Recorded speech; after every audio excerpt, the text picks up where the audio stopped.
Olá, meus amigos. O RB Notícias Especial de hoje recebe uma das personalidades mais marcantes da televisão e referência na gastronomia, Fabrício Fasano Júnior.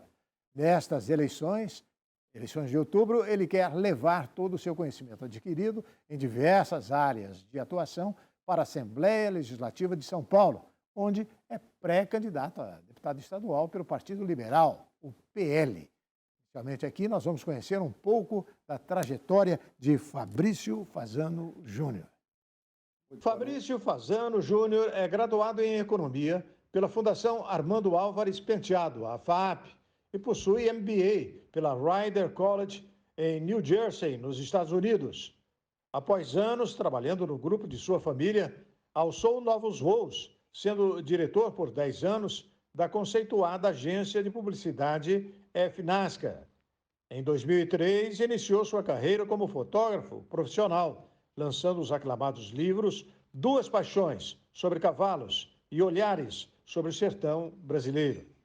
Em 2011, participou com sucesso de um grande projeto televisivo na Rede TV, passando posteriormente por diversas emissoras, como SBT, Band e aqui, na Rede Brasil de televisão, onde conquistou o público com o seu Receita na Mesa. Agora, Fabrício Fasano Júnior quer levar suas reflexões e opiniões para a Assembleia Legislativa de São Paulo, nestas eleições, e combater as crises morais e éticas atravessadas pelo país nestes últimos tempos. Muito contente em recebê-lo aqui. Seja bem-vindo. Um prazer enorme. Existem pessoas que são ícones, né? Você é uma delas. Imagina.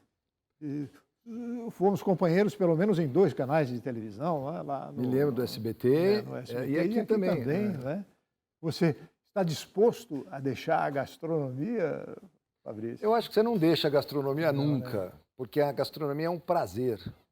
Eu acho que a gastronomia é uma das formas mais importantes, se não for a mais poderosa, de mostrar o quanto você gosta de alguém.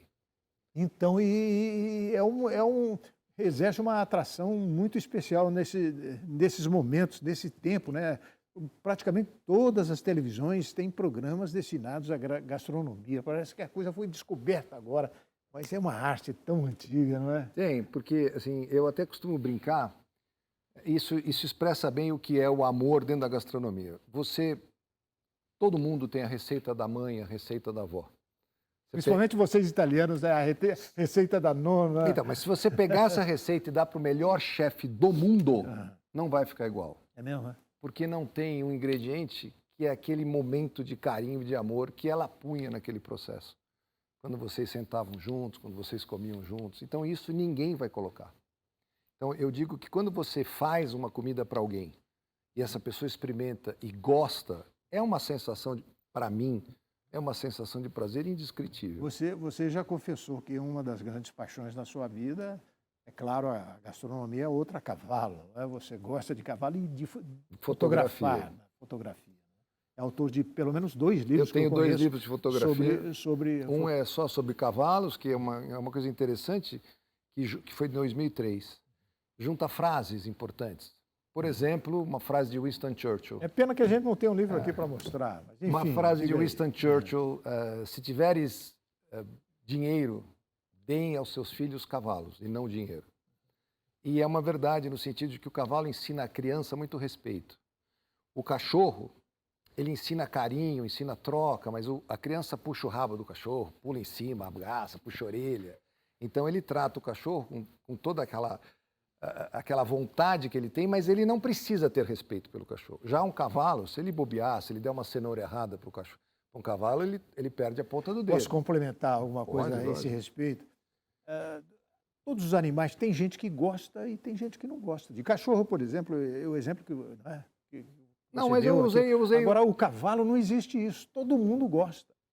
Tem muita gente que tem muito medo de cavalo. Pois é, mas o cavalo é um ser bonito.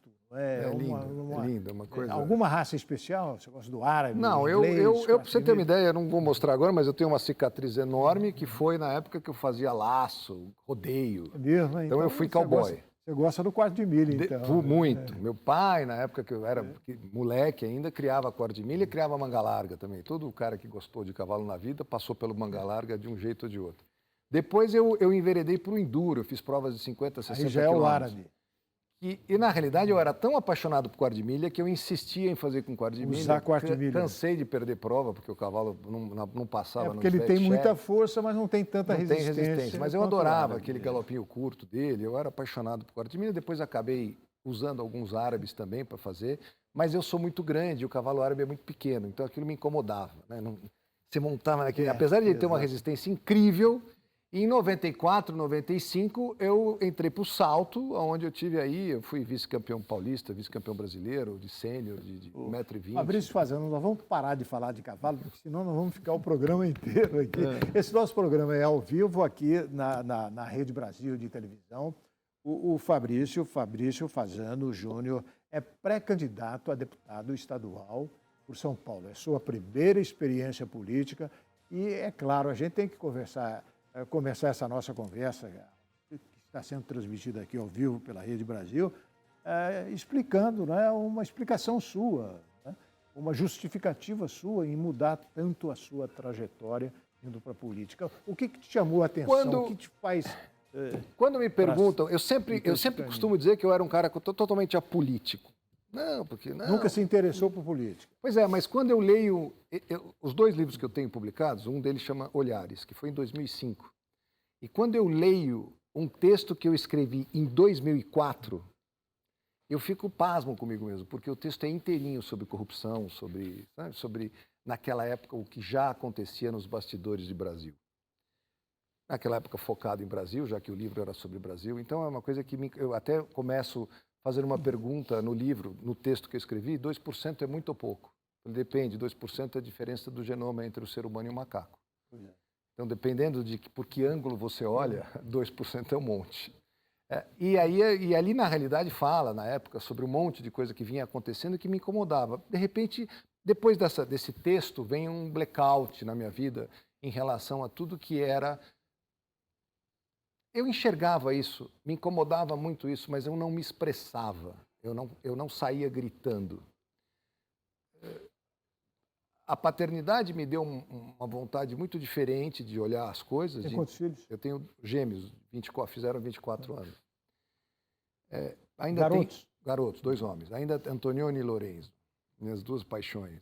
Eu tenho ainda muita... Eles ainda têm uma vida inteira pela frente. E eu tenho me incomodado muito com o que está acontecendo com o mundo.